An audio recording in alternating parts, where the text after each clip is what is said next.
tardes a todos los participantes del Diplomado en Derecho Procesal Constitucional. Presentar la séptima clase de nuestro diplomado con el tema Estudio y exégesis introductorio del Código Procesal Constitucional, avances, retrocesos y principales modificaciones. Título preliminar y disposiciones generales aplicables a los procesos constitucionales y nuevas instituciones procesales. El ponente de hoy es el doctor Fernando Delgado Alvisure, que ustedes conocen, magíster en Derecho Constitucional y Derechos Humanos por la Universidad Nacional Mayor de San Marcos. Cuenta con estudios de posgrado en Derechos Fundamentales y Garantías Procesales por la Universidad de Castilla-La Mancha, España. Asimismo, ha obtenido las diplomaturas de especialización en protección y defensa de los derechos humanos por la Universidad Alcalá de Henares en Madrid, España, y la diplomatura internacional en argumentación constitucional y derechos humanos por el Instituto Interamericano de Derechos Humanos de México, cursante del curso de verano en argumentación jurídica e interpretación constitucional en la Escuela de Jurisprudencia de la Universidad de Bolonia, Italia. En el ámbito profesional, él ha desempeñado diversos cargos de alta responsabilidad, entre ellos asesor jurisdiccional especializado del Tribunal Constitucional, asesor en temas constitucionales para la alta dirección del Ministerio de Justicia, comisionado en la Defensoría del Pueblo, asesor del Ministerio del Interior, jefe de la Oficina de Derechos Humanos de la Defensoría de la Policía, del Ministerio del Interior, secretario técnico del Consejo Nacional de Derechos Humanos, asesor de la Dirección Nacional de Asuntos Jurídicos del Ministerio de Justicia, entre otros.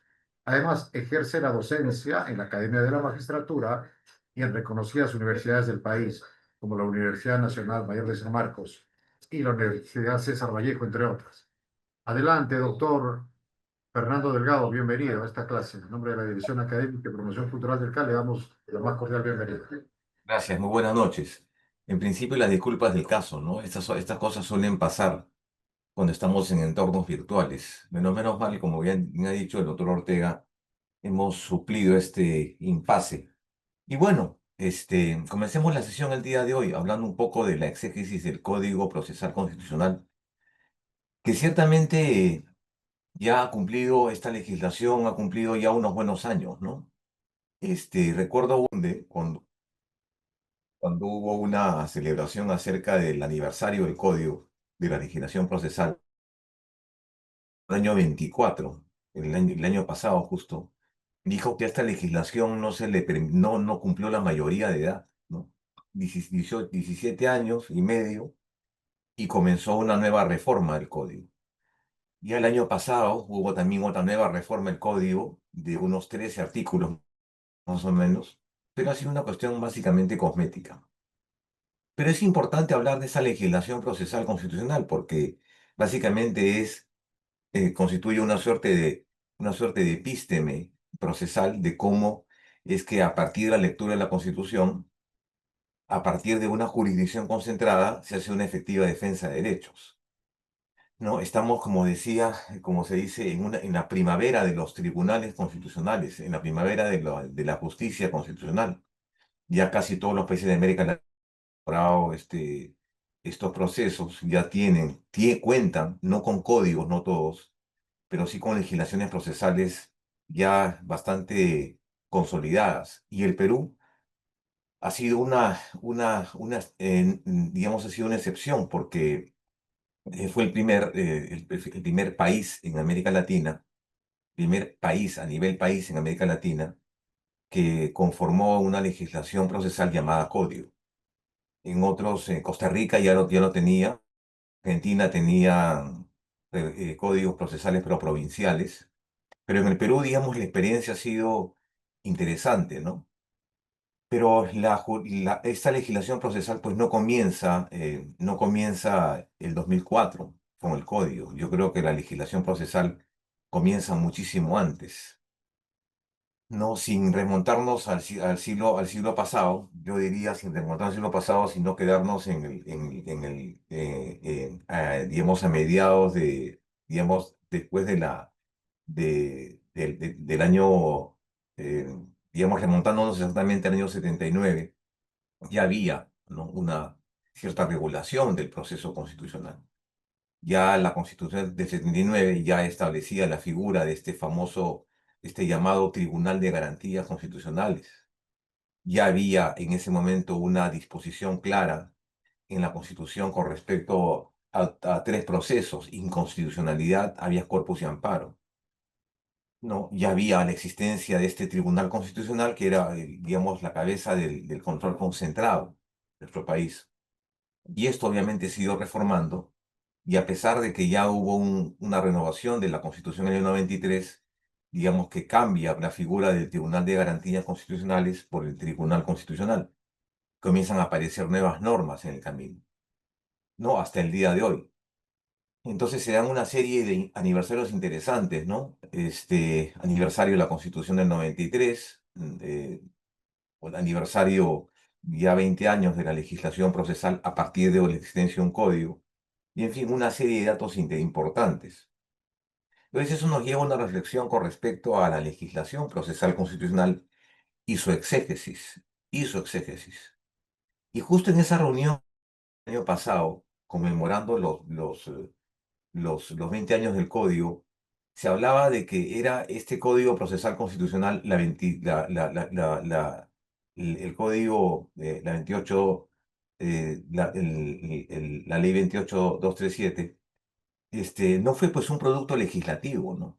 O sea, no fue un producto de una elaboración desde el punto de vista legislativo, no se dio por la Comisión de Códigos, ¿no? No se dio a pedido ni del Ejecutivo ni del Legislativo, como general en estas propuestas, estas propuestas de codificación.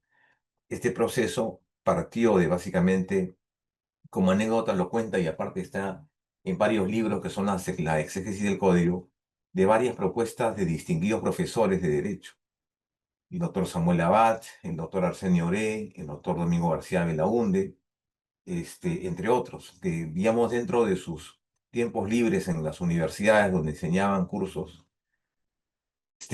aportaban y decían, bueno, ¿por qué no? Así como algunos se reúnen para conversar acerca de fútbol y otros se reúnen a conversar temas de política, estos distinguidos colegas y profesores de derecho se reunieron para cada uno hacer esta propuesta, una propuesta de un código procesal, cómo se unifica esta propuesta del Código Procesal. Y efectivamente, lo que ocurrió fue que ya después de casi 2 años de reuniones, ya ciertamente lleva precisamente a la instancia del Congreso, en donde lo aprueban, pero sin ninguna observación.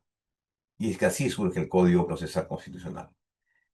Una propuesta interesante. Yo creo que toda propuesta de codificación tiene beneficios, ¿no? Vamos a analizar ahora un poco la exégesis y un poco cuál ha sido ese proceso de codificación y cuáles son en doctrina, digamos, los puntos altos y los puntos bajos, y también un poco identificar cuáles son las virtudes y que también las deficiencias de codificar una ciencia procesal como esta, a partir de su complejidad, a partir de su carácter particular, porque no es un código cualquiera, definitivamente, es el código en virtud del cual se hace efectiva la vigencia de la Constitución y de la jerarquía normativa, ¿no? Entonces, ese es un tema, eso es un asunto interesante, y hablaremos, si el tiempo lo permite, de algunas instituciones novedosas que ha traído el Código Procesal Constitucional. Y este último, el nuevo, ha traído y este último código nuevo ha traído todavía más materiales. Bueno, vamos a comentar porque estamos un poquito retrasados, ¿no? Estamos un poquito retrasados. Perfecto. No sé si me confirman, por favor, si se ve el material. Listo. Perfecto. Entonces nos vamos. Está proyectando, está por proyectar. A ver. Perfecto. Sino que es demasiado extenso. Me han salido 158 páginas el material. Y bueno, entonces hablemos un poco de esto, de este proceso de reforma. Bien, de reforma del código. Yo solamente quiero señalar a modo de introducción de que, a diferencia del código anterior, de la 28237 y el código actual, en el código actual pues no hubo un proceso de discusión, no hubo un proceso de socialización de este código, simplemente hubo una propuesta legislativa, y una primera pregunta que surge de ello: ¿era necesario la reforma del código de la 28237, ¿no? Por un código nuevo? lo cierto es que, a mi modo de ver, no. Era ciertamente inconveniente, ¿no? Todo proceso de una nueva legislación siempre impone un proceso digamos, de difusión, de discusión académica, ¿no? De discusión pública. Posiblemente la propuesta se hizo y para muchos era un código ambicioso el actual. Es un código sumamente ambicioso. Digamos, yo no sé si procesalmente hablando, en algunos casos sea viable, ¿no? Tantas propuestas y tantas modificaciones. Y lo extraño de esto es que desde el año 2021 hasta el año pasado, 21, 22, 23, 24 ya había una serie de modificaciones. Así que a mí lo que me parece importante es de este proceso, de este largo proceso de codificación, yo diría que lo más importante ha sido de que este instrumento procesal sea capaz de garantizar un mayor acceso a la justicia constitucional, una justicia más célere en todas las instancias, ya sea en la instancia judicial como en la instancia constitucional, y que brinde principalmente seguridad jurídica, ¿no? A mí me parece eso básicamente. Desde el punto de vista, yo diría jurídico, hay varias razones que nos decían que era necesario un código procesal. Porque en la ciencia tiene su epísteme, ¿no? El Código Civil tiene su epísteme jurídica en un Código Procesal Civil. El Código Procesal Civil lo que hace es materializa o instrumentaliza todo el código, digamos, a modo de un juicio o de un proceso. El Código Penal igual, ¿no? La regulación administrativa lo mismo. Entonces uno se preguntaba, ¿y cuál es la epísteme de la Constitución? Debería ser pues una norma de la mayor jerarquía, ¿no? Una norma de la mayor jerarquía. Entonces, a partir de eso tenemos algunas consideraciones propias del proceso de codificación, ¿no? Y me refiero en específico a la particularidad y a la singularidad de la disciplina procesal. El derecho procesal constitucional, digamos, es relativamente joven en comparación de otras ciencias procesales. Esto comienza el año de 1934, que fue la primera vez que se acuña ese término por el profesor Niceto Alcalá. La primera vez que se habla acerca de este término, derecho procesal constitucional. Entonces, bueno, viene más o menos de Europa y se comienza a afianzar a partir de la aparición de órganos de control constitucional, llámese tribunales constitucionales, en Europa a partir del año, yo diría, 40, década de 40, 50 y 60, y termina en el 70, en el 79 con la creación del tribunal, con la aparición del Tribunal Constitucional Español. Ya hay un funcionamiento, la Corte en Portugal, en Alemania, en España. Entonces ya había movimientos de consolidación de este proceso. Entonces ya en esa época el léxico del derecho procesal constitucional ciertamente ya había adquirido autonomía, ya había adquirido independencia, ciertamente posiciones contrarias a ello, ¿no? Entonces, vamos a decir entonces que cuando ya aparece en nuestro país en el año 79 esta legislación procesal constitucional, ya digamos, la justicia en el Perú tenía que ser un poco, yo diría, ya estaba acostumbrada al término de la jurisdicción constitucional. Voy a adelantar un poco y voy a entrar a esa exégesis, si me permiten. Lo tengo acá. Habida cuenta de la interrupción del inicio de la sesión del día. Acá tenemos este antecedente, estas fechas que resultan siendo antecedentes importantes. Una, la del año 82, que duda cabe, una de las más importantes, ¿no? La ley 23.506 del año 82, ¿no? Una ley, yo diría, de desarrollo constitucional, una ley que en ese momento únicamente regulaba dos procesos, ¿no? Habeas corpus y amparo. Una ley, yo diría, ciertamente inconexa, una ley que no tenía el rango que la legislación constitucional tiene ahora. Esta ley, como ustedes saben, ya fue derogada, pero significó un avance importante, ¿no? Habían precisiones procesales pero bastante incipientes, ¿no? Por ejemplo, en el ámbito de las causales de improcedencia. Esta ley, por ejemplo, decía que había solamente 4 causales de improcedencia. Y ahora tenemos, cada proceso constitucional tiene sus propias causales. Cito algunas, las más importantes de esa época, el año 82.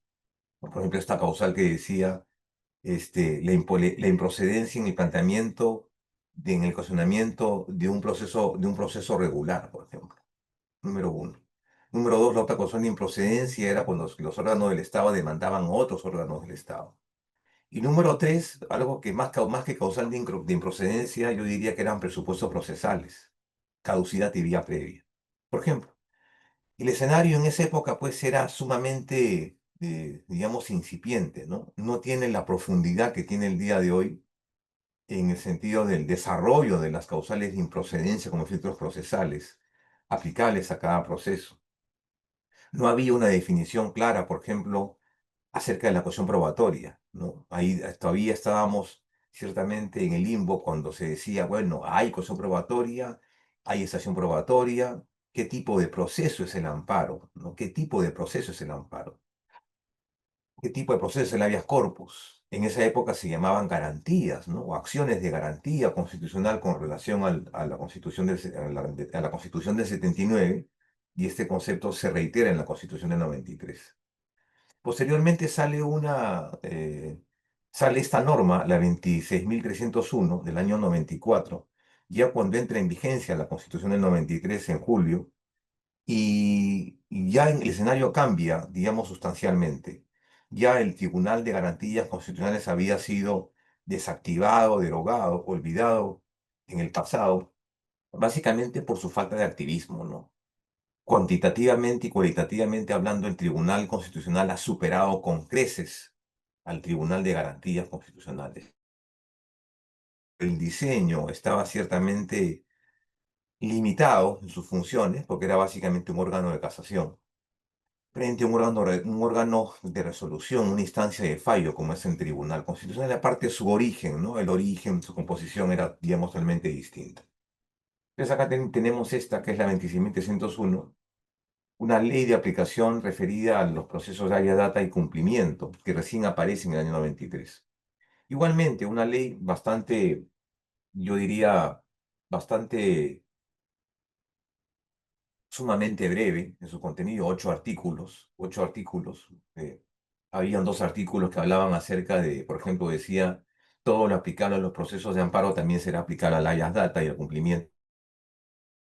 Tomar en cuenta que se trataba pues de procesos totalmente distintos, ¿no? Los derechos protegidos por estos procesos eran totalmente distintos y no había ciertamente un criterio uniforme. Pero en fin, eran ciertamente deficiencias en esa técnica legislativa. De ahí entra en vigencia la ley orgánica del Tribunal Constitucional, la 26435, ¿no? Digamos que posteriormente fue derogada, una ley orgánica que establecía el funcionamiento, competencias de ya declarado Tribunal Constitucional, pero que entró en vigencia el año 96, el 23 de junio del 96.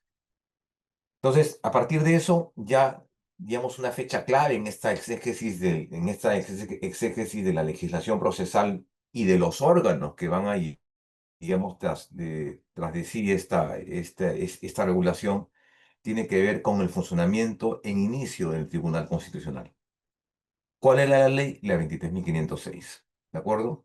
Y las otras leyes, la 25009, el reglamento de la ley de corpus, la 25398, y algunas otras normas ahí diseminadas y fulminadas en el espectro jurídico en el Perú.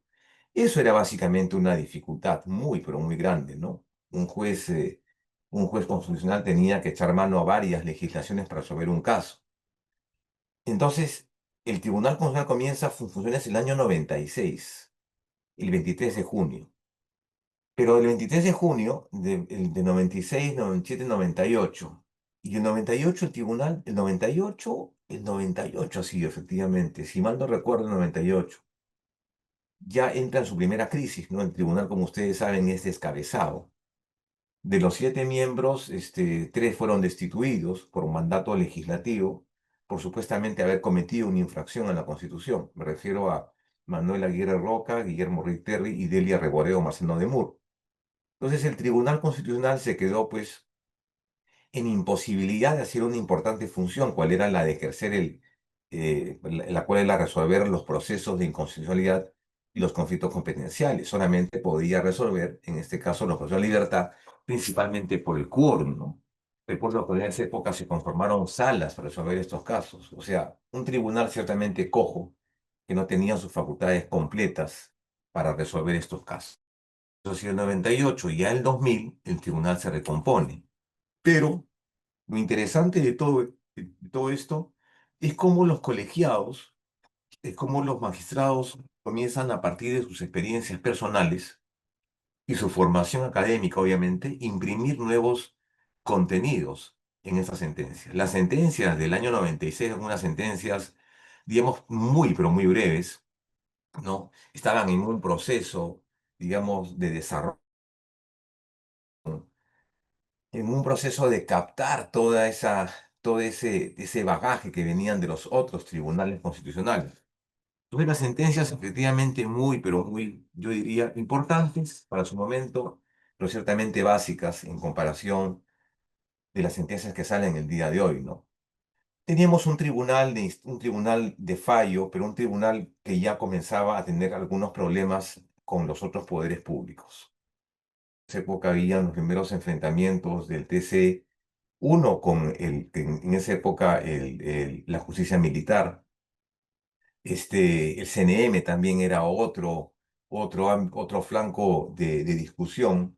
Tenían también, ya comenzaron a salir las famosas sentencias de las cuestiones políticas, o también llamada políticas question, que no era otra cosa que una discusión acerca de lo que decía en su momento la Suprema Corte Norteamericana, ¿no? ¿Qué temas son justiciables?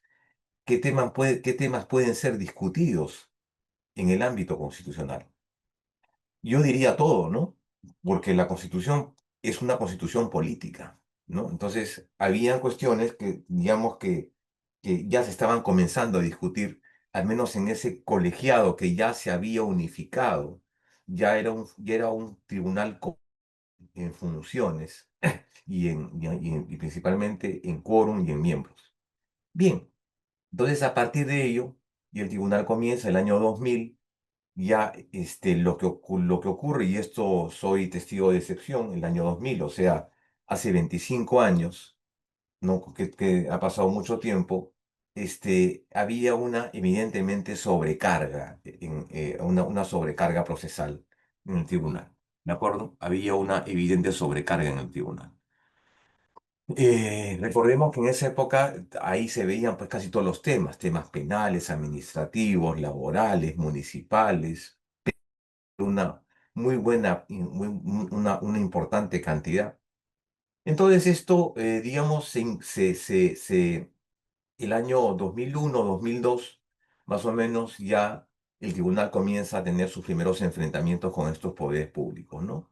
CNM, el Consejo de la Magistratura, por los temas de ratificación, la justicia militar, por un código que no garantizaba una justicia debida, el Jurado Nacional de Elecciones y, aparte, los poderes públicos. Esta figura de las cuestiones políticas comienza entonces a tomar un poquito de mayor aparición. Sin embargo, había, y quiero acá relevar la figura de un magistrado que es el que ciertamente impulsó la incorporación de nuevos criterios. Me refiero al magistrado César Landa, ¿no? Que bueno, con su experiencia y con su estancia en el extranjero, digamos, promovió una serie de criterios para incorporarlos en la jurisprudencia, haciendo esa suerte de, digamos, de un tribunal ya no encerrado en la lógica, pero en la legislación peruana, en sus propios pronunciamientos, sino también tener una mayor de apertura, un mayor nivel de apertura. Es lo que se llamó en su momento el cross-constitucionalismo, ¿no? Es decir, cuando un tribunal constitucional utiliza criterios de otros tribunales constitucionales, ¿no? O de otras cortes constitucionales. De esto podemos hablar en un momento, porque la experiencia es sumamente rica. Yo he encontrado haciendo una búsqueda que hay 36 sentencias en nuestro país del TC que hablan acerca de eso, ¿no? Del criterio, de criterios de otros tribunales constitucionales y que lo incorporan a sus fallos, pero no como ratio decidendi, no simplemente como una referencia, pero resulta siendo importante.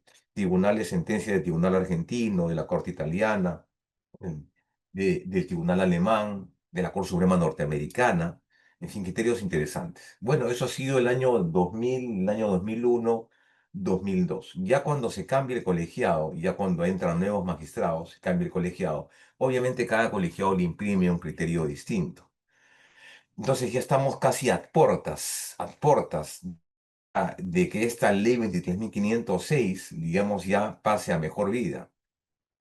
Era más o menos, digamos, los primeros meses del año 2004 y, y bueno, este esfuerzo de estos distinguidos profesores de Derecho Constitucional, entonces ya tenían este proyecto elaborado, ¿no?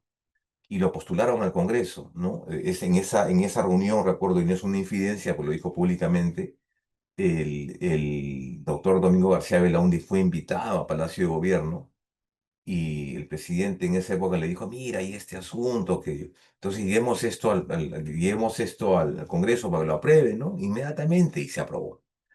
Se aprobó Cateo Leyes, ¿no? O sea, entra en vigencia en junio, y se le da 6 meses. Efectivamente, un plazo más que suficiente para que hubiera pues todo este ensamblaje legislativo, una adecuada capacitación a los operadores, ¿no? Habían cambios sumamente importantes en este nuevo Código Procesal Constitucional, ¿de acuerdo? Y entonces entra en vigencia el nuevo Código Procesal Constitucional y ahí ya el 1 de diciembre del 2004, y ahí, digamos, se enfrenta una primera crisis, yo diría. Estamos hablando como el exégesis, les estoy contando una historia. Entonces, ¿qué pasó? Bueno. Entonces, a partir de, ya que entre el Código Procesal Constitucional, ya algunos comienzan a advertir algunas suertes de causales de inconstitucionalidad en el código. Por ejemplo, dos que a mí me parecían interesantes y que, digamos, fueron de voces muy autorizadas que decían, ¿no? El asumir un modelo residual, por ejemplo, y la determinación esencial eran para algunos colegas medidas abiertamente inconstitucionales, porque limitaban el acceso a la jurisdicción. Es más, en atención a esos dos criterios, esas dos causales de improcedencia, había una duda, ¿no? Bueno, como ya había una regulación nueva en el código y que decía, bueno, perfecto, hay un contenido esencial de los derechos, un contenido protegido, entonces muchos de los procesos que se veían en la instancia del TC ya después fueron derivados a una vía, a la vía del Poder Judicial. En temas, por ejemplo, de pensiones, ¿no? En temas laborales. Igual hubo un tránsito, una buena de casos que fueron derivados en atención a esas cláusulas, ¿no? De contenido esencial. Entonces, el tribunal un poco que se liberó de una importante carga, pero digamos, el proceso ciertamente comenzó un poco mal porque ya, imagínense ustedes, ¿no? Un demandante que inicia un proceso está 5 o 6 años esperando su sentencia y de un momento a otro que estos procesos sean derivados a otra instancia, ¿no? A la instancia judicial, cosa que para algunos era una situación eminentemente injusta, ¿no? Entonces, pero habían ciertamente panoramas, ¿no? Y esto es un contenido que ya lo he reiterado en más una oportunidad, que es una especie es como ponerle el zoom en esa época a la legislación procesal y encontrábamos este escenario antes de la entrada en vigencia de la 28237, panorama legislativo antes del 1 de diciembre de 2004. No había una legislación sistemática, no había esa concatenación de normas procesales, no habían carencia de principios procesales, dispersión legislativa, había nuevamente la 2301 por acá, la 25398 por acá, la 23506 por otro lado, en fin, una suerte de dispersión legislativa. Entonces eso planteaba una dificultad de los operadores judiciales para resolver procesos y no garantizaba la seguridad jurídica ni la predictibilidad judicial. Un hecho importante acá es que además, en esa época, muchos colegas, y esto también es culpa y responsabilidad de los colegas abogados, en que, digamos, tenían cierta predilección por todo el amparo, ¿no? Entonces, el proceso del amparo se convirtió ciertamente en este, antes del 1 de diciembre, en el proceso, un proceso por ordinario, ordinario por excelencia. Todo era pasible de ser discutido en proceso del amparo. Entonces, temas que deberían ser resueltos en la vía contenciosa, el abogado demandante utilizaba el amparo para ello. Entonces, eso, digamos, colaboró, ¿no? Colaboró con la sobrecarga procesal. Tomando en cuenta que en esa época, pues, desde la propia jurisprudencia, el amparo era un proceso ciertamente opcional y no un proceso residual. Y efectivamente así lo dijo el tribunal en su momento en más de una sentencia. Entonces, este es el panorama antes del 1 de diciembre de 2004. Ya luego de este panorama, después del diciembre de 2004, ya con la entrada en vigencia del Código Procesal, ya ponemos el zoom sobre, digamos, las líneas matrices de este nuevo ordenamiento, ¿no? De este, digamos, nuevo código, ¿no? Digamos, el código, no era código, ¿no? Porque a este código se le dice nuevo código, ¿no? El código ya es el código, ya no es nuevo código, es el código procesal. Entonces ya se hablan, digamos, ciertamente de algunos contenidos nuevos, ¿no? La denominación de las garantías constitucionales ya pasa a un segundo plano. Y ahora se habla de procesos constitucionales y se le da un enfoque mucho, ¿no? A partir del artículo 1 del código se dice, el código tiene dos finalidades. La primera es garantizar jerarquía normativa, supremacía en la Constitución y primacía de la Carta Política. Y un segundo ámbito, la protección de libertad de derechos fundamentales y libertades públicas. Entonces, a partir de estructura dos tipos de procesos, los procesos orgánicos y los procesos de la libertad. ¿De acuerdo? Me parece eso un avance importante con respecto a la legislación anterior.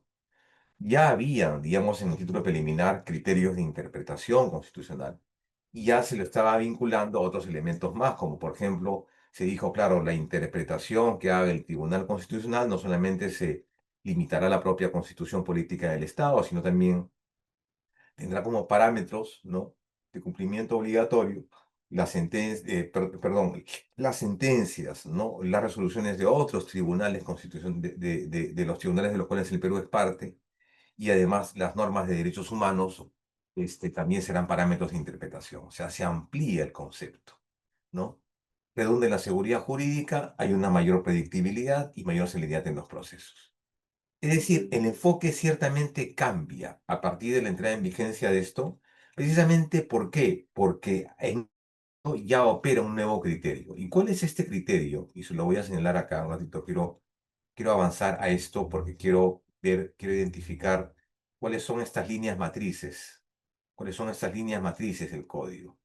Aquí está, líneas matrices del código. O sea, ¿cómo cambia de la 23.506 a la, al, a la- a la- al código, al código anterior, ¿no?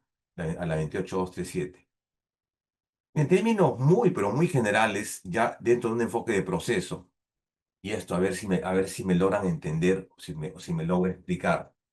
Como si yo les dijera, ¿no? O sea, el modelo procesal penal antes era un modelo inquisitivo y eres un modelo acusatorio. O sea, cambia el modelo, ¿no?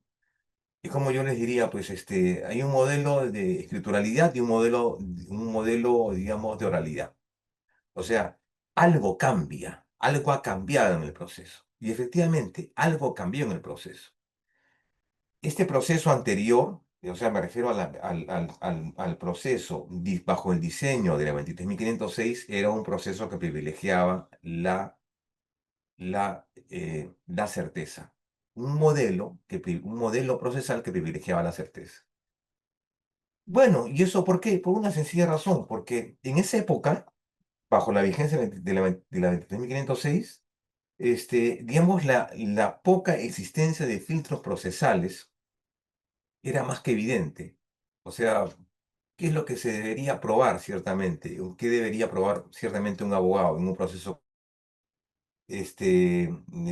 Primero, la precisión del derecho fundamental, ¿no? Y que si quiere plantear un proceso contra una resolución judicial, que que digamos, acredite la irregularidad y observar el plazo y el tema de la vía previa, nada más. Entonces había cierto nivel de certeza o de seguridad, ¿no? Básicamente eso, en esa época. Ese modelo se cambia y ahora se habla de un modelo que privilegia la probabilidad.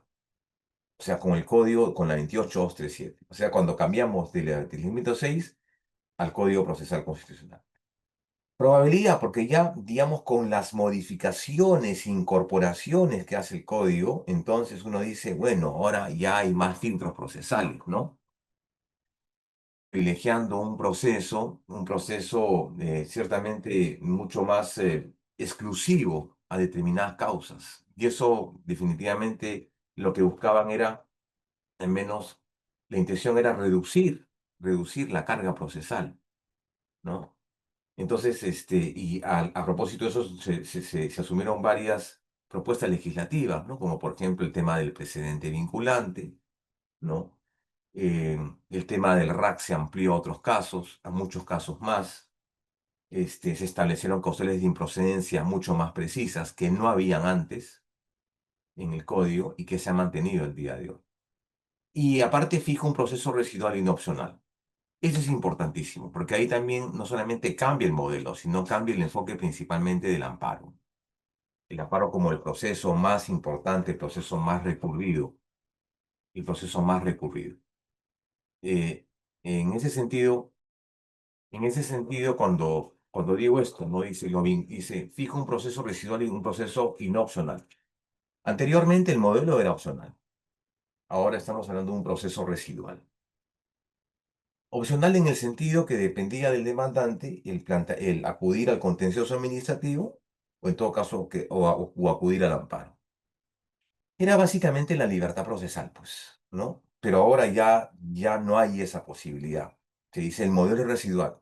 Quiere decir entonces que el amparo será improcedente o satisfactoria alternativa plena capaz de satisfacer, capaz de proteger y generar satisfacción procesal con respecto al derecho planteado. Entonces, eso cambia totalmente el escenario procesal. Y ese es un rasgo distintivo de esta nueva etapa de los procesos dentro de la primera versión del Código Procesal. Y lo segundo es que lo vincula con un contenido protegido, ¿no? Un contenido constitucionalmente protegido, que vendría a ser el segundo filtro, y a determinar que aquello que se plantea en un proceso de amparo tiene que ver básicamente con algo que está vinculado con la Constitución, derechos, y no únicamente derechos de orden legal u otro tipo, digamos, de consideraciones, ¿no? Que a veces eran invocadas por los colegas abogados. Y en ambos casos, ya el tribunal se encargó vía jurisprudencia de establecer ese desarrollo, ¿no? Cuando estamos hablando de la residualidad, cuando estamos hablando de una vía adecuada, una vía idónea, y cuando estamos frente a un contenido protegido, no un contenido esencial, sino un contenido protegido. Y eso es parte de lo que digamos, establece en esa primera versión. Ya posteriormente la jurisprudencia se encargó, vía precedente vinculante, desarrollar estos criterios para darle mayor seguridad jurídica. Bien, importante, líneas matices del código. Las otras líneas matices del código, en ese sentido, son esta que está acá, que establece, a diferencia de la legislación anterior, de la 22.506, un régimen de improcedencias más acabado, ¿no? A cada proceso constitucional le adjudicaba causales de improcedencia. ¿Mm? Cada proceso constitucional, repito nuevamente, le aplicaba una. Habían causales de improcedencia generales y causales de improcedencia específicas para cada proceso. Y fija una naturaleza del proceso constitucional sobre una función dual. Perfecto. Entonces, eso era, digamos, el concepto al que voy a citar este cuadro. No lo voy a desarrollar incompleto por tema de tiempo, pero sí me dice que mi conexión es inestable. Un segundo. Pero sí voy a hablar de algunos contenidos nuevos a partir de la entrada en vigencia de la 28237 en el Código Procesal Constitucional en ese momento. Vean, el panorama cambia sustancialmente, no solamente porque a partir del 2004 ya había un código, sino que el código trajo en sí una serie de instituciones novedosas y nuevos conceptos, ¿no?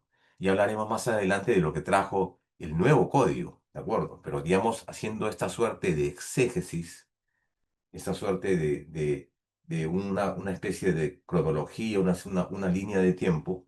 Entonces, por ejemplo, esta 28237 trajo, en primer lugar, el establecimiento de un título preliminar, donde se establecía, pues, principios de juez y derecho, donde, por ejemplo, la finalidad de los procesos, la naturaleza restitutiva.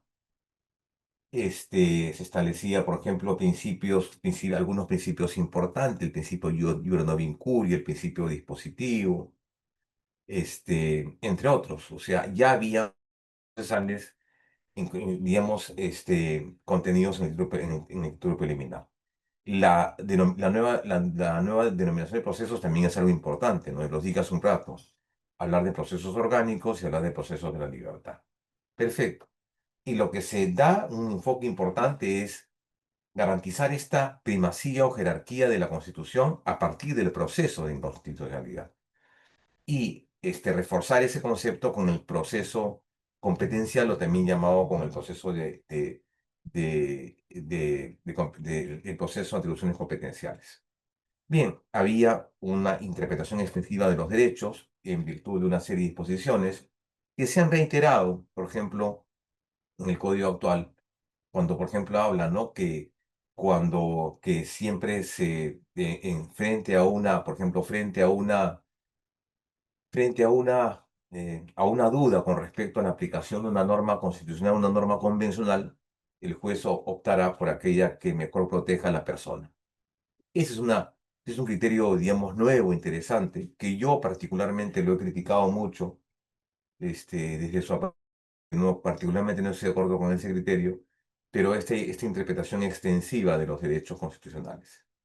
El otro tema, que duda cabe, importantísimo, que modifica o revoluciona la forma de hacer justicia en nuestro país, es la incorporación del llamado precedente vinculante, del precedente vinculante. No, si bien es cierto en término, si bien es cierto en término, estaba presente desde la legislación de la 21.506, estaba presente. Lo cierto es que este concepto, yo diría, ha sido una de las más importantes innovaciones de esa época, ¿no? Repito nuevamente, el término estaba presente en varias legislaciones, en la Ley Orgánica del Tribunal, en la 21.506, digamos, precedente, pero no el precedente como se estableció en el artículo 7 del Código anterior, sino el precedente como criterio anterior, como la decisión anterior. Entonces, a partir de eso, ya es un elemento importante, ¿no? Eso le permitió al tribunal, digamos, desarrollar sentencias con reglas jurídicas establecidas en el caso en concreto, a pesar de que, digamos, el código anterior tuvo como virtud eso, lamentablemente no lo desarrolló en su jurisprudencia como debió ser. Siempre he manifestado, y no me voy a repetir de ese criterio, que lo que le faltó al código anterior fue precisar algunos conceptos sobre la teoría procesal del precedente vinculante. Es decir, cuando se daba, cuál es el carácter de vinculatoriedad. O sea, hay una vincularidad fuerte, hay una vinculatoriedad débil, muy fuerte, y en fin, hay niveles, ¿no? Hay también precedentes persuasivos, hay precedentes vocativos, hay precedentes más bien intensos. Entonces le faltó al Código Procesal establecer o digamos, sentar las bases de esa teoría procesal del precedente vinculante, dar respuestas necesarias, ¿no?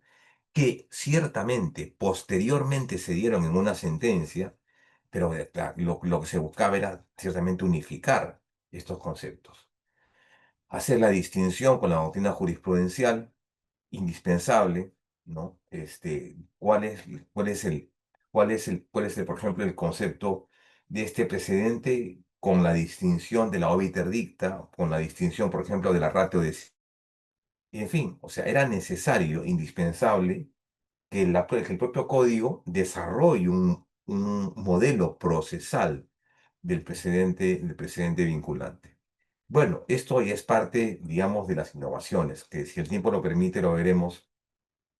Y entonces, a partir de eso se comienzan a crear, si mal no recuerdo ya la fecha son 54 precedentes vinculantes, que ya son, digamos, yo diría, yo diría son, tiene un contenido normativo adscrito en la Constitución, ¿no? Bien, de ahí tenemos el tema de la cosa juzgada. La cosa juzgada cambia, ya no es la cosa juzgada como una decisión de segunda instancia, sino ya es una resolución sobre el fondo del asunto. Y esto es importante porque la cosa juzgada forma parte importante de la sentencia con la condición de precedente, ¿no? De ahí, por ejemplo, se incorpora el tema de la tutela como causante de un proceso irregular. Otro tema interesante. Ahí yo particularmente no estoy muy de acuerdo porque se dice, ¿no? Se decía se decía en el código en el código anterior, se decía, claro, que el debido proceso era parte integrante de la tutela causal efectiva. Entonces se agrega una causal más para demandar vía un proceso de amparo o vía un proceso invocando la tutela efectiva. Tutela causal efectiva, ¿qué garantiza eso? El acceso a la jurisdicción. Pero se dice en el código, se decía en el código, que el debido proceso era parte de la tutela efectiva. Y yo creo que no es así. El continente creo que es al revés. La tutela efectiva forma parte del debido proceso. Sin embargo, incorpora una causal más de procedencia.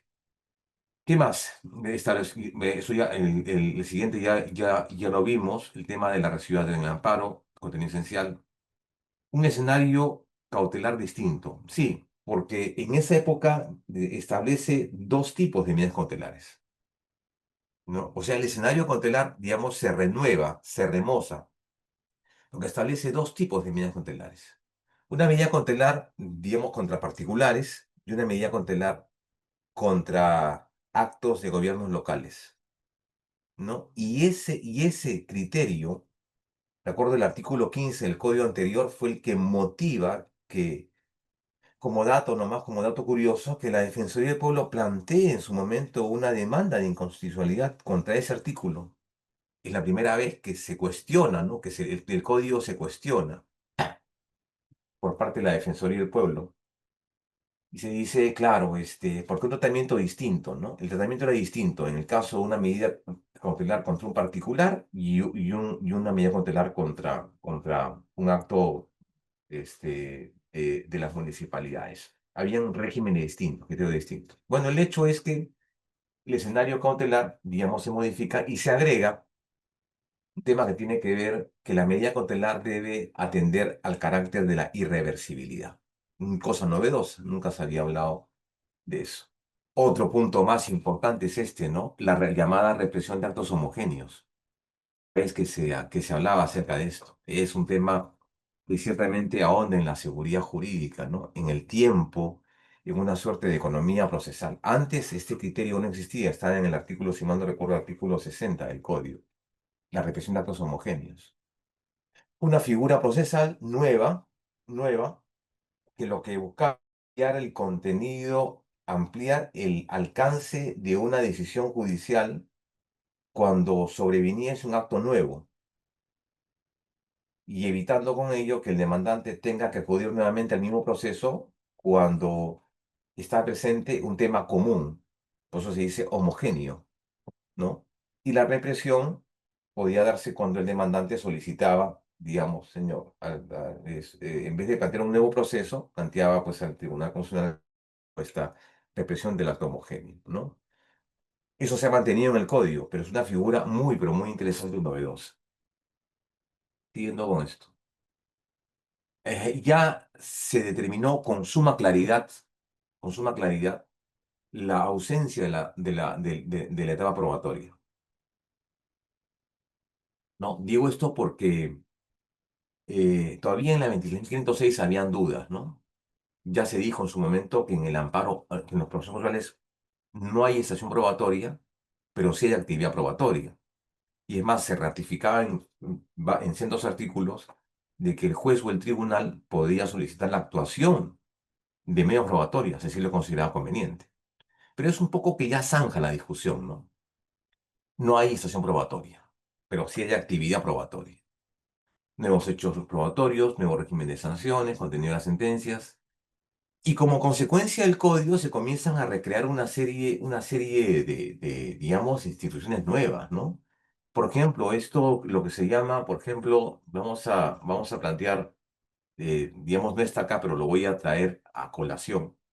Se trata, por ejemplo, de esto, ¿no? De, de la posibilidad de que se puedan modular los efectos de las sentencias. Importante. Ahí se incorpora un término que se llama la autonomía procesal constitucional. Es un concepto que viene de la jurisprudencia alemana y que le permitía a un tribunal constitucional tres cosas. Número uno, que le brindaba la facultad procesal de modular procesalmente los efectos de sus sentencias. Número dos, fijar precedentes vinculantes. Y número tres, sacrificar las formalidades prefiriendo el fondo. Entonces, la modulación de las sentencias era parte de eso, ¿no? También se establece en digamos, como consecuencia de este código y lo que permitió el desarrollo de su abundante jurisprudencia, muchos de ellos vía precedentes vinculantes, por ejemplo, lo que se llama el estado de cosas inconstitucionales, que es un tema que en los últimos años ya ha dejado de ser un tema desconocido para ser un tema conocido, ¿no? Recordemos que hace una semana el tribunal había dado una sentencia que en 5 años debería, digamos, culminar con el estado de hacinamiento en los penales. Y el tribunal le dio 5 años al Estado. Bueno, eso es una sentencia que podría tener efectos del estado de cosas constitucionales. ¿Qué significa?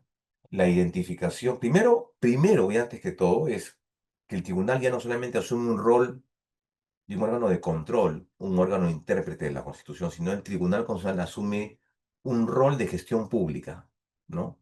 O sea, identifica una situación de afectación generalizada, identifica un patrón de vulnerabilidad, un patrón de omisión bastante ampliada, entonces establece criterios sobre la base de un caso individual a casos generales. O sea, lo que desarrolla en este caso se va a aplicar a la generalidad de sujetos. Y así, si mal no recuerdo, en el tema del COVID, ¿no?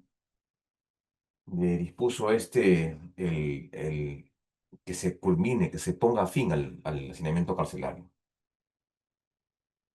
Bueno, ese es un tema del estado de cosas, ¿no? Un tema sumamente importante, que también es un tema exportado, ¿no? Esto no se crea acá.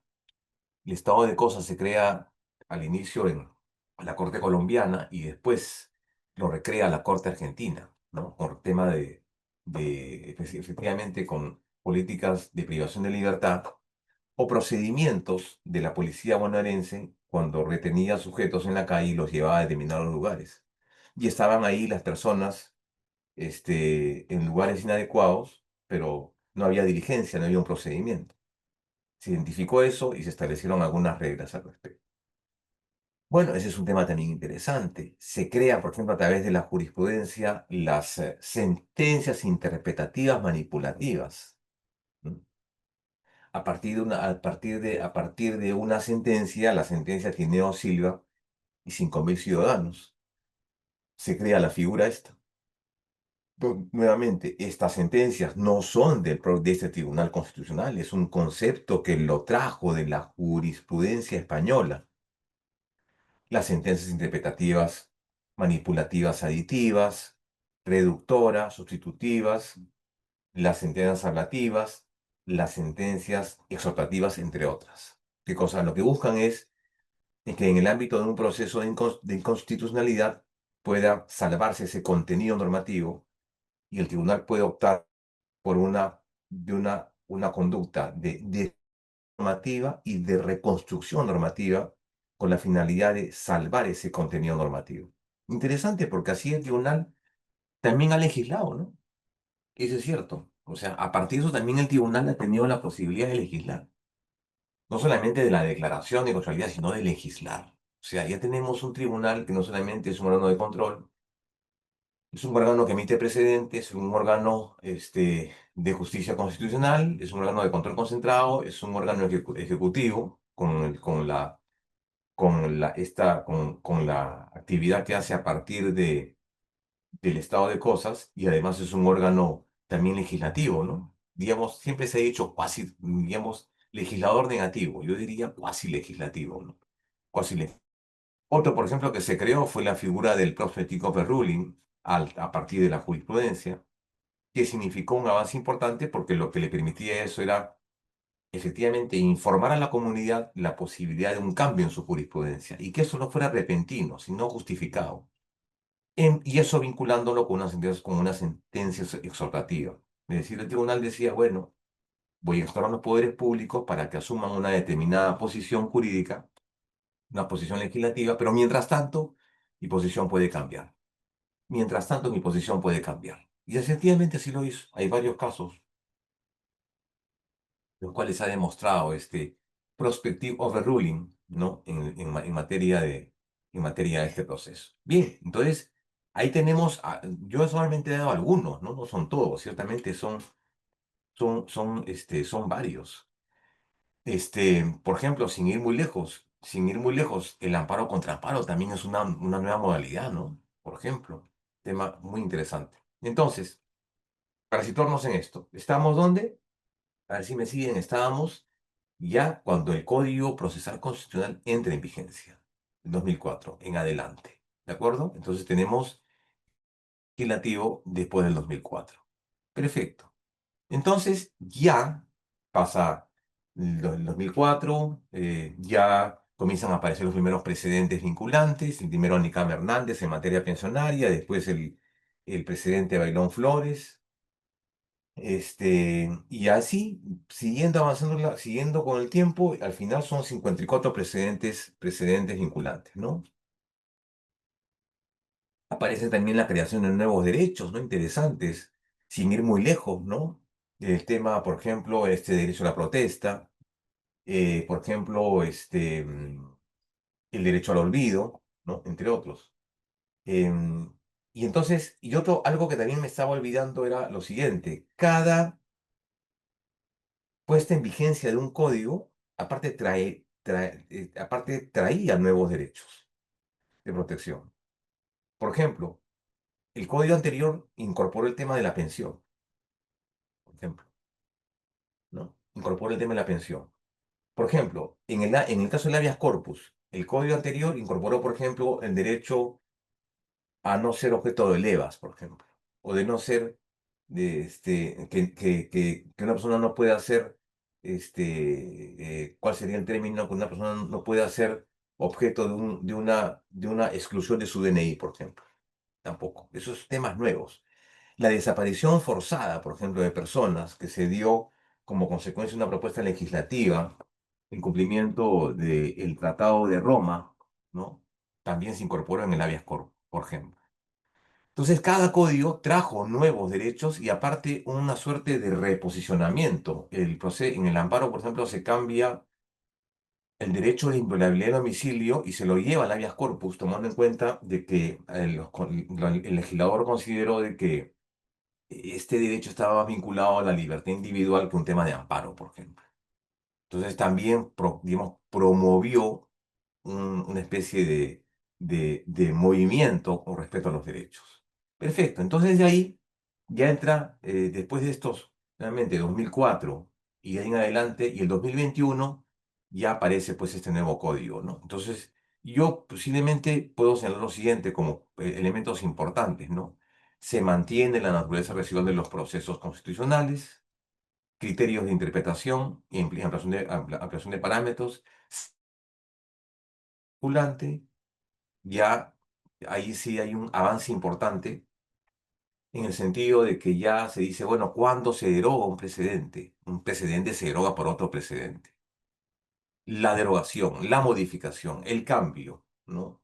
Del precedente vinculante tiene que darse por otro precedente vinculante y tiene que tener un quórum.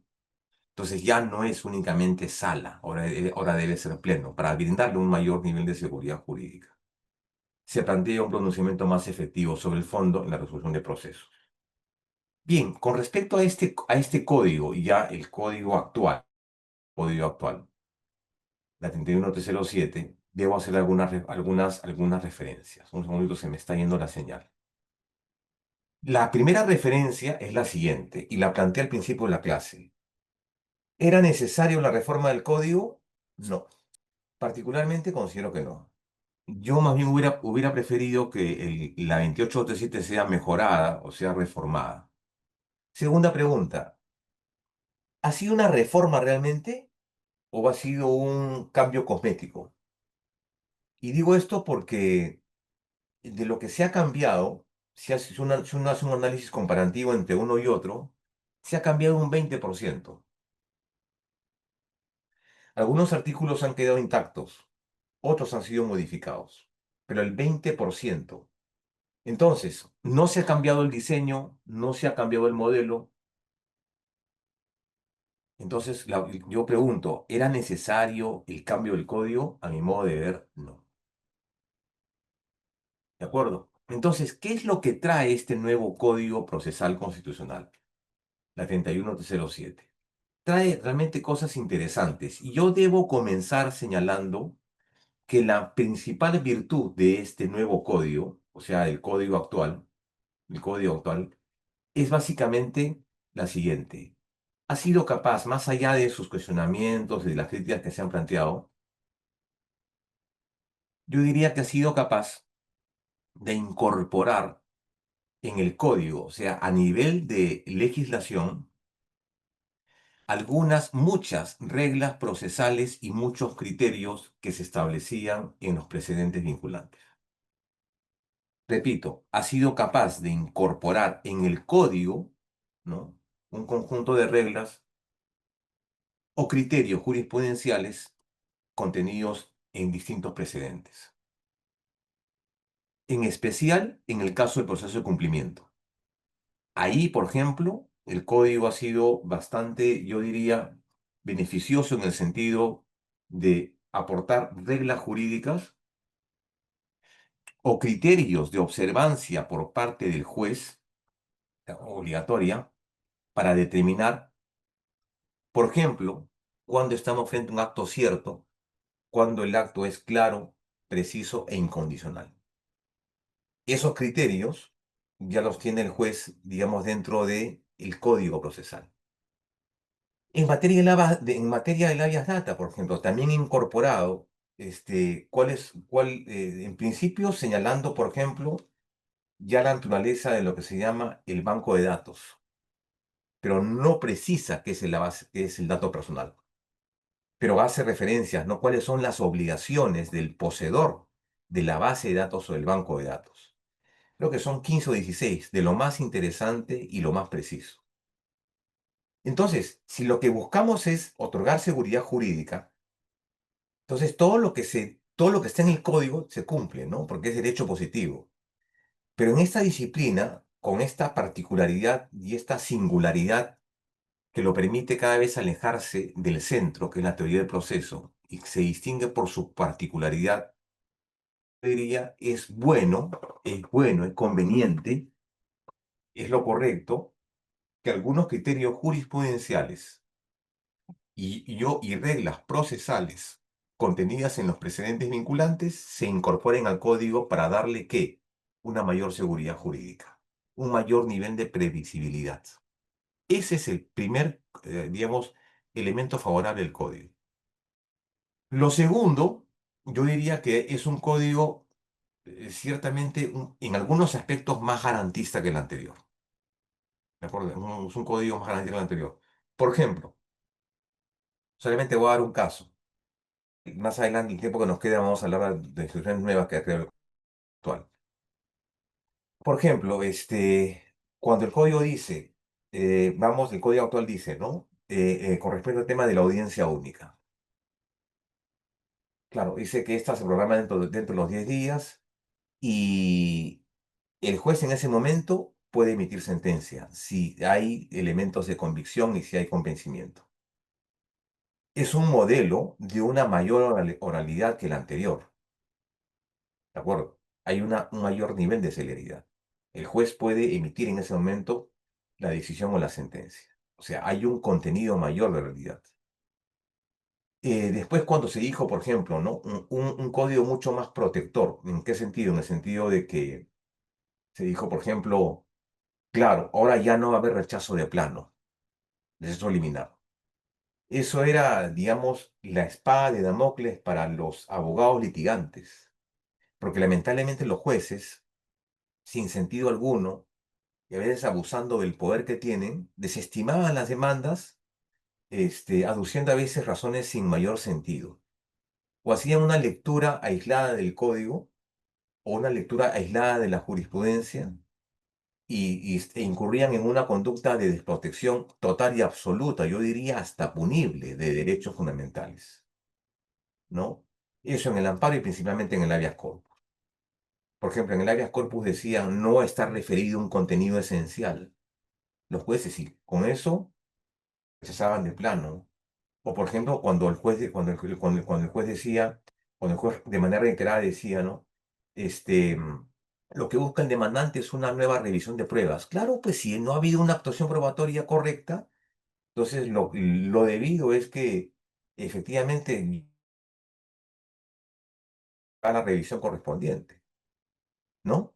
Es lo correcto. O lo que busca el demandante es un reexamen de la decisión. Eso es lo que yo busco, pues un reexamen de la decisión es un proceso. Entonces, salvo, han hecho algunas presiones al respecto, han dicho, claro, salvo que el caso sea absolutamente pues o ineficaz, sin sentido, en fin. O sea, un poco para evitar despropósitos. Como que los hay todavía, como que existen. Entonces, eso garantiza un mayor acceso a la justicia. Ahora bien, pero eso también es un poquito, yo diría, un poco irreal. Porque si ahora los procesos constitucionales, a pesar de todos los filtros procesales, a pesar de que lo que se ha pretendido es un poco, digamos, reducir la carga procesal, los tiempos de espera, ¿no? Realmente son largos. Yo les digo, yo litigo en un sistema y, por ejemplo, una demanda que ingresa en enero, el juez me ha planteado, me ha dispuesto mi audiencia recién 8 meses después, por ejemplo.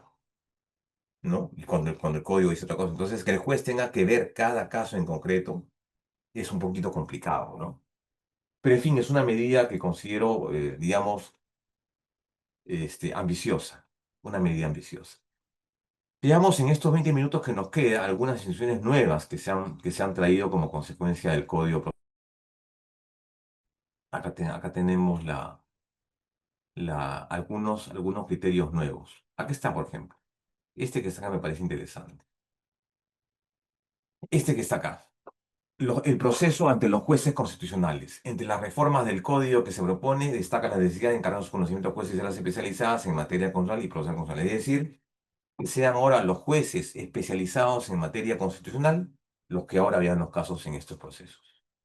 Y que cada vez sean menos los jueces civiles que vean estos procesos. Eso es lo que se encarga. Pero eso ya obviamente cae en lo ambicioso, ¿no? Esto ya, digamos, debería convocar a la Junta de Justicia para que, digamos, convoque más jueces, ¿no? Y para que, digamos, actúen sobre la demanda de estos casos. Este que está acá que me parece interesantísimo es el derecho a la defensa pública especializada en materia constitucional.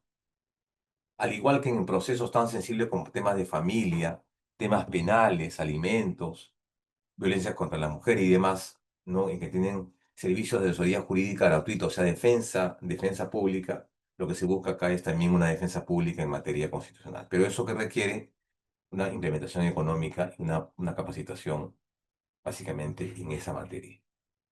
Me parece también adecuado, ¿no? No hay necesidad de notificar a los jueces en los procesos contra resoluciones judiciales. Me parece adecuada esta propuesta porque ya el juez cuando participaba en unos procesos en el régimen anterior, lo que hacía era el juez participaba, ¿no? El juez se defendía, el juez se defiende con su sentencia.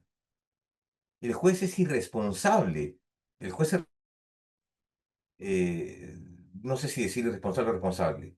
Al juez no se le puede responsabilizar por sus fallos y decisiones, no se le puede responsabilizar por sus fallos y decisiones. ¿De acuerdo? Bien, entonces el juez ya se defendió con su sentencia, pero que el juez en una audiencia con el abogado de la parte demandante y el juez y encima el procurador, entonces rompía un elemento básico de la igualdad de armas, ¿no? O sea, estamos entre iguales, era un par entre pares. Entonces, acá lo que tiene que, lo que, lo que dispone este código es precisamente que sea únicamente que sea el procurador quien asume este concepto, nada más, o sea, la defensa. También se incorpora algo que ya se había desarrollado en la jurisprudencia constitucional, que era la llamada incorporación de apelación por salto, ¿no? En virtud de la cual el justiciable puede recurrir directamente al TC si verifica una inacción o una desprotección de derecho fundamental. Ya se había dado en varias oportunidades en el caso, el primero era el caso Roberto Alcatachagua, también el que efectivamente ahí el tribunal asume esto y lo asume como una especie de RAC por apelación por salto. RAC por apelación por salto. Pero es efectivamente eso, tú omites la segunda instancia, la instancia siguiente, básicamente por temas de y lo otro es porque hay una evidente desprotección o inacción. Número uno. Y número dos, cuando ya hay un criterio reiterado, tú podrías acudir a esta incorporación de evaluación por salto. El otro en términos procesales es este que está acá. A ver, un segundo, voy a adelantar porque la verdad no tengo mucho tiempo. Y que tiene que ver con la participación del amicus curiae, que es, digamos, para mí lo más relevante, ¿no? El amicus curia, yo creo que ese es uno de los temas más importantes porque revitaliza o, digamos, garantiza un mayor acceso a los populares, ¿no? Que quieren participar en el proceso. La figura del amicus curiae ha sido una figura que ha estado permanentemente presente en la ponencia del Tribunal Constitucional. O sea, esto no es un tema nuevo, este es un tema ya desde los inicios, ya la presencia del amicus curiae se hacía presente en las audiencias. Es una institución que se origina modelo, en el modelo inglés y que, bueno, su permanencia en el sistema jurídico ha sido siempre y a veces tan importante que inclusive historiadores en el sistema anglosajón, en el common law, decían de que el amicus a veces era consultado por los jueces para saber su opinión. Vean ustedes la importancia de ese centro procesal. En este caso, y el tribunal, a partir de varias experiencias jurisprudenciales, lo ha incorporado en el texto y ha dicho, bueno, perfecto, ¿hay algunas características? Sí, y muy importantes. ¿Y cuáles son estas características? Las características es preguntas muy breves para respuestas muy breves. Primera pregunta breve para conocer el amicus. ¿Cuándo se puede intervenir en calidad de amicus curiae? ¿Cuándo? Una vez pues que se inicia el proceso y efectivamente antes de la sentencia, ¿no? Una vez iniciado el proceso y antes que se emita la sentencia. El amicus entonces tiene esta participación. Segunda pregunta breve para otra respuesta breve. ¿Por qué razones interviene un amicus curiae en un proceso judicial? El amicus, estimados alumnos, no es demandante ni demandado. El amicus no es un tercero que lo que busca no es desplazar, sustituir o reemplazar a una de las partes. El amicus curiae interviene en un proceso con la finalidad de aportar un elemento para mejor resolver, ¿no? Siempre y cuando hay un tema de expertise o de acreditación de algún saber en especial. Y esto lo que aporta, obviamente, es un mayor discusión judicial. ¿Y cuál es la justificación? La justificación es cuando los temas en debate exceden el interés particular privado para que se convierta en un interés de carácter general. Un interés que merezca, por lo menos, ¿qué cosa? El conocimiento público, el tratamiento de la colectividad como un tema de interés. Entonces, para eso se convoca el amicus, ¿no? Para eso se convoca el amicus. Algunas otras características. Dice, acá hay un criterio interesante, ya que se había dado en su momento en una sentencia en el caso de Bernabé Montoya, es una entidad coadyuvante que a través de su pericia contribuye a que la causa se resuelta en determinado sentido. Tiene en esa medida un interés subjetivo en la resolución del caso. Importante, porque en este caso este amicus, número uno, no tiene un interés, no tiene una legitimidad para obrar, pero sí tiene un interés para obrar. ¿De acuerdo? No tiene una legitimidad para obrar. ¿De acuerdo? No tiene potestades de acción, pero sí tiene, ¿qué cosa? Un interés para obrar. Y finalmente, lo que se resuelva, es decir, la participación del amicus no resulta siendo vinculante para los jueces. ¿De acuerdo? O sea, el amicus participa en una audiencia clarificar, para aclarar, para aportar elementos de tipo científico-técnico, pero su opinión no resulta siendo vinculante, es decir, los jueces, y eso también sería un tema a aclarar, no sé hasta qué punto, digamos, sería correcto lo que estoy diciendo. O sea, no hay obligación que los jueces, en ese extremo me refiero, ¿no? En el sentido de que si la debería por lo menos hacer referencia dentro de las valoraciones probatorias del amicus.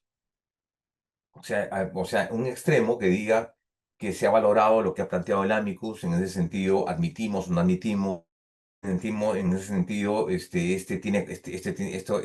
elemento tiene valor probatorio, este no. Eso no se dice en el código y ciertamente es un tema que yo con toda sinceridad todavía no lo he indagado.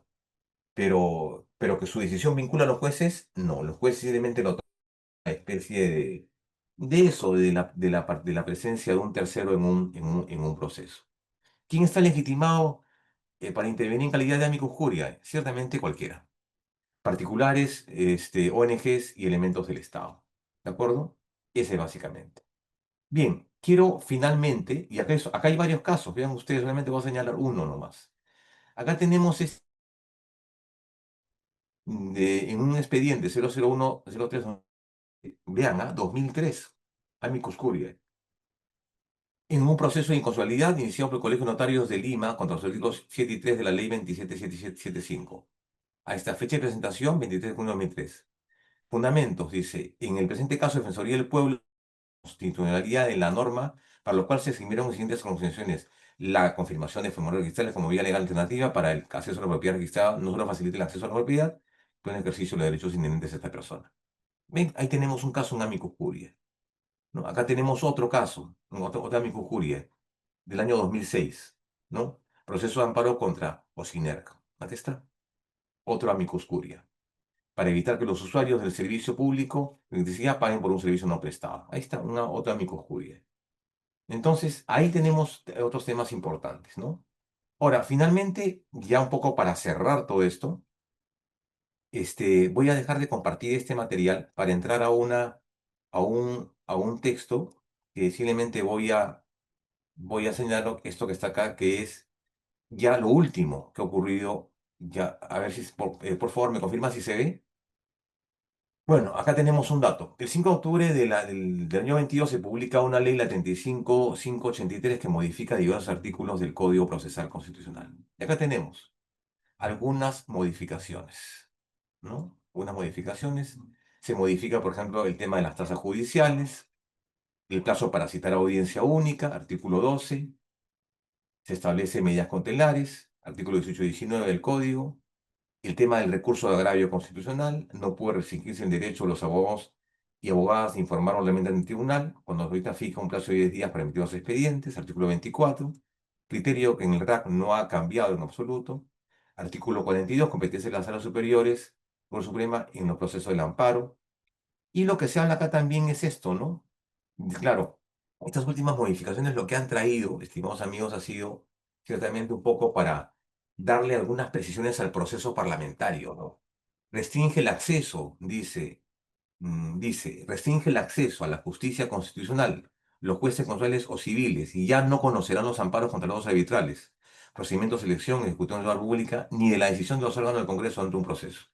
O sea, digamos, lo que han tratado de hacer es un poco restringir estas figuras, la figura, por ejemplo, del proceso competencial y de los procesos de amparo, para que, por ejemplo, digamos, estas decisiones tengan ciertamente un mayor nivel de protección. Amparo contra los arbitrales, plazo de 30 días hábiles para presentar demandas de amparo contra los arbitrales. Es decir, se modifica los 60 días por 30 días, al igual que se modificó los 60 días, 60 días, en el caso se tratase de una resolución judicial, ¿no? El caso, el- el tema cambiado. Acá tenemos estos datos, simplemente yo los traje para compartirlos, ¿no? Y han habido algunas otras modificaciones más. Entonces, en términos generales, ¿qué les puedo decir de este esfuerzo de codificación? Yo diría que todo esfuerzo, todo proceso de codificación implica cuatro reflexiones últimas. La primera de ellas, ¿es necesario codificar? Sí, una ciencia procesal, porque el hecho de codificar parte de una premisa. A mayor cantidad de normas procesales, mayor necesidad de codificarlas.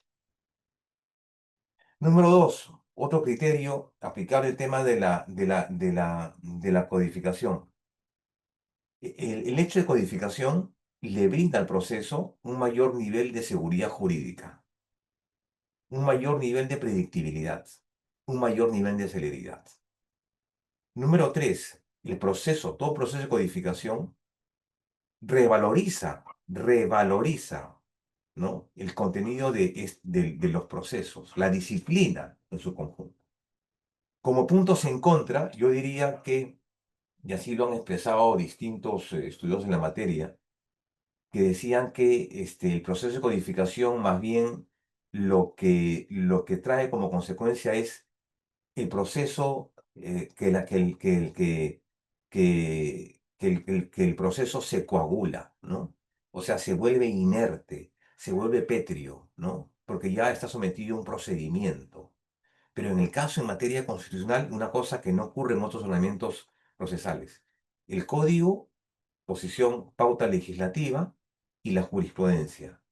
Es en permanente cambio, en permanente modificación, creadora y un precedente vinculante que establece reglas jurídicas con respecto al tema del procedimiento.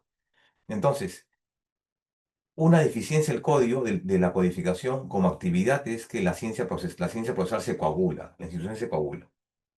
Y lo otro, y lo segundo, es que, claro, cuando se trata de contenidos ciertamente a veces metajurídicos, como los que a veces desarrolla el código, o los derechos del código, por ejemplo, honor, vida digna, salud, educación, son contenidos ciertamente metajurídicos, muy densamente expresados, ¿no? Tienen un arsenal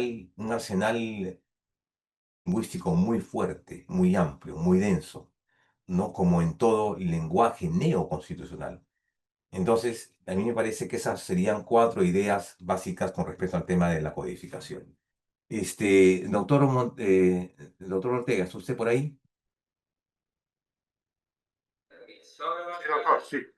Sí, en todo caso, unas dos preguntas del público, con todo gusto, para no dejarlo para una vez cerrar la sesión. Nos lleva un tiempo. ¿Tiene alguna pregunta? Con todo gusto. Por favor, si pueden formular algunas preguntas al doctor con respecto a la exposición que ha brindado, La han dejado en el chat, a ver, no sé, dígame. escribir en el chat o si no levantar la mano para que puedan participar. Gracias. Sí, Julio Olivares ha levantado la mano, con todo gusto, doctor, le escuchamos. Julio Olivares. Sí, antes de ello, María Velázquez para todos, las tasas de los judiciales de Nación de Amparo ya no se van. No, son procesos totalmente exceptuados. En el amparo, en los procesos consuales están exceptuados todo tipo de tasa, precisamente para garantizar acceso, ¿no? Precisamente para garantizar acceso. A ver, Julio Olivares, te escuchamos. No todo. Julio Olivares, por favor, puede preguntar. Sí, aprovechando, quiero saludar a un alumno mío en la universidad, al doctor Edgar Hinojosa, que me está saludando, no quiero ser descortés ni malcriado respondiendo el saludo, pero estos eventos académicos pues nos permiten reencontrarnos con los colegas y amigos, así. Un fuerte abrazo a la distancia, querido amigo. Gusto de verte. En todo caso, Edgar Hinojosa, por favor, que también tiene el micrófono abierto. Sí, ¿Puede señor. preguntar? tiene pues otro carácter más referencial, basado que tiene pues Sí, ha levantado la mano Julio Olivares. Estamos al pendiente, Julio. Bueno, aprovechando eso, solamente sí, Edgar Hinojosa. Sí, Edgar, escuchamos, con todo gusto. Edgar Hinojosa levantó la mano. Te escuchamos, Edgar. Adelante, Edgar. ¿No se le escucha? Creo que no me escucha, efectivamente, ni a Edgar ni al doctor Olivares lo escuchamos. Hoy día hemos estado un poquito complicados con la tecnología, Sí. estamos peleados con la tecnología, doctor Ortega. Adelante, Julio. Sí, tiene su micrófono. Pero finalmente quiero hacer una reflexión en el sentido de nuestra legislación procesal tiene pues como código, me refiero, no tiene poco tiempo, del 2004 al 2004, 21 años, 21 años. Yo creo que los frutos de este código, como dice la Biblia, ¿no? Por sus frutos los conoceréis, dice, ¿no? En la frase de la Biblia dice, no busques, pues, cosechar hinojos de los abrojos, ¿no? Entonces, han habido frutos importantes de esta jurisdicción constitucional y a partir del código. Yo creo que tenemos un tribunal constitucional, digamos, ciertamente protector, ¿no? Un tribunal constitucional el día de hoy empoderado, un tribunal constitucional inclusive con mucha actividad en materia de sus sentencias. Creo que se ha mantenido el criterio de los colegiados anteriores, es decir, no ha habido un cambio repentino en la jurisprudencia. Y eso es importante en un estado como en el Perú, en el cual la justicia pues es un bien preciado, ¿no? Lo que sí llamamos la atención es que no es un problema, mm, lo que sí es un tema no de leyes, sino básicamente de personas. Julio Olivares dice, es sobre el cambio, a ver, perdón, acá tengo la pregunta en el chat. Con todo gusto, Julio. Dice, es sobre el cambio de que es el juez quien debe colocar el amicus curiae, no está contra la libertad de expresión para poder usurpar. No, es decir, no es esa la lectura que plantea el código. Cualquier persona podría, cualquier persona podría solicitar participar como amicus curiae en un proceso. O sea, no es el juez el juez el que convoca a su discreción o exclusividad. Si el tema en cuestión merece el debate, merece la discusión pública, ¿no? Cuando está haciendo un interés particular, un interés general, evidente desconocimiento de los magistrados, porque los magistrados son jueces, son abogados, pero no son pues superhombres, ¿no? Entonces, ahí sí se les permite la participación. Que queda a criterio del juez o de la sala en la participación, eso es cierto, pero no es que colocar el amicus curiae, eso yo diría que no es lo que, digamos, no es el espíritu de esta disposición. Es la participación libre de una ONG, de un particular. Yo he dado dos ejemplos, por ejemplo, de la OCINER y Defensoría del Pueblo, que han participado como amicus. Hay información sobre esto, hay un informe interesante de la Defensoría del Pueblo que se llama ¿Qué es el amicus curiae y para qué sirve? Ahí encontramos casi 54 amicus que se han planteado. Es un recuento interesante sobre la participación de los amicus curias, de los amicus curiae. Perfectamente. Bien, bueno, doctor, eso sería todo por mi parte. Agradecerle como siempre la gentil invitación, las disculpas del caso por el tema de la interrupción del sistema, pero no era... Solo una preguntita, por favor, si es que me A puede ver, ahora absolver. sí. A ver, ¿Cómo sí. no? ¿Cómo no? Adelante, adelante. Cómo está, doctor? Dígame, lo escuchamos. Sí, es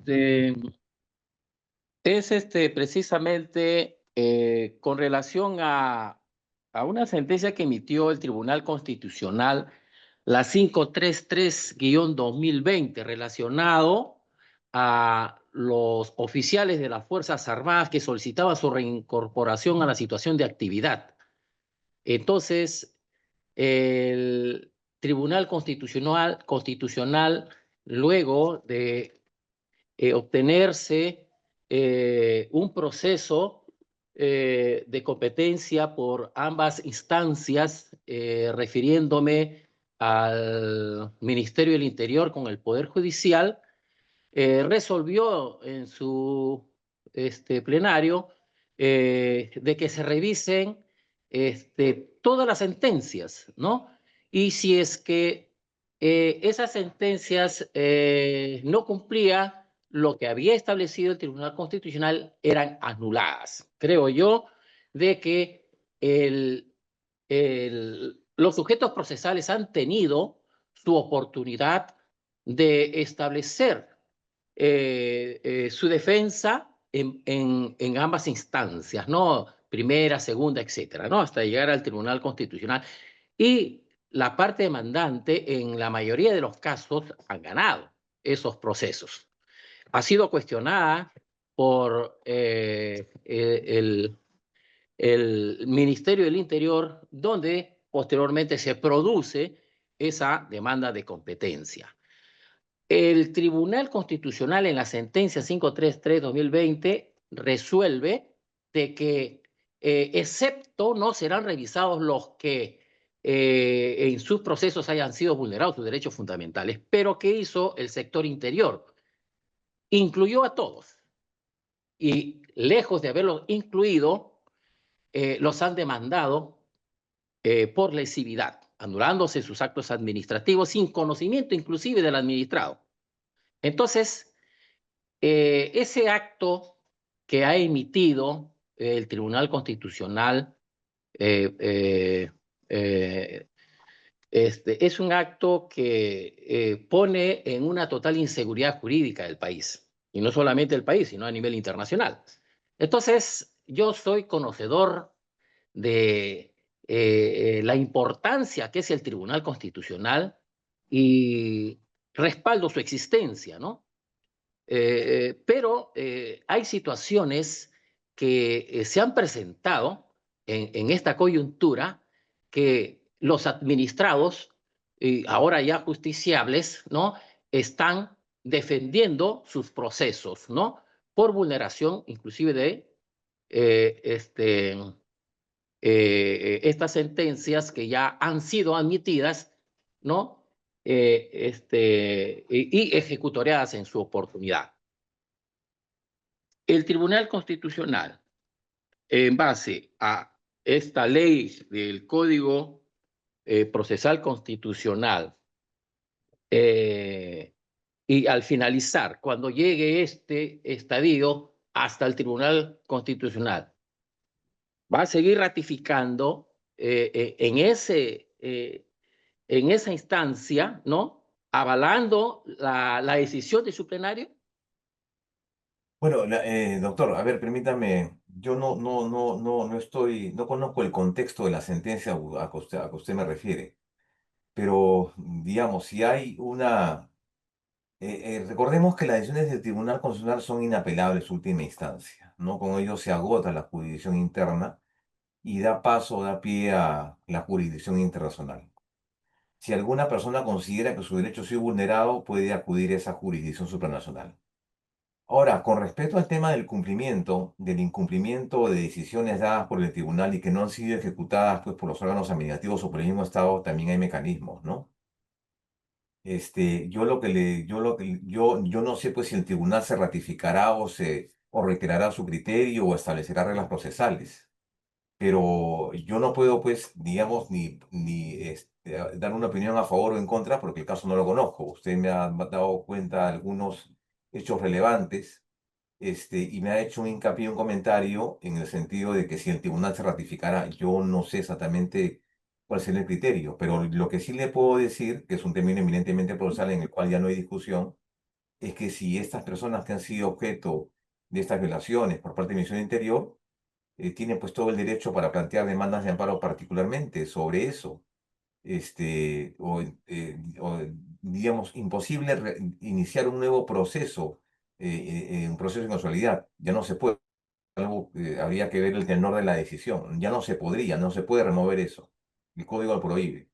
Pero sí digamos, yo le podría opinar en el sentido de que podrían darse posibilidades de plantear amparos individuales o un amparo colectivo con respecto a esa norma, y demandando pues el incumplimiento del Ministerio del Interior en el sentido que ha tomado acciones legales con respecto a la validación de esas decisiones, ¿no? En todo caso, todo eso es discutible. Bueno, doctor Ortega, Muchas culmine. gracias. Ya. Buenas. Una pregunta. Sí, doctor. Ahí va. Adelante. Buenas noches. Tengo una pregunta para el doctor Hugo Delgado.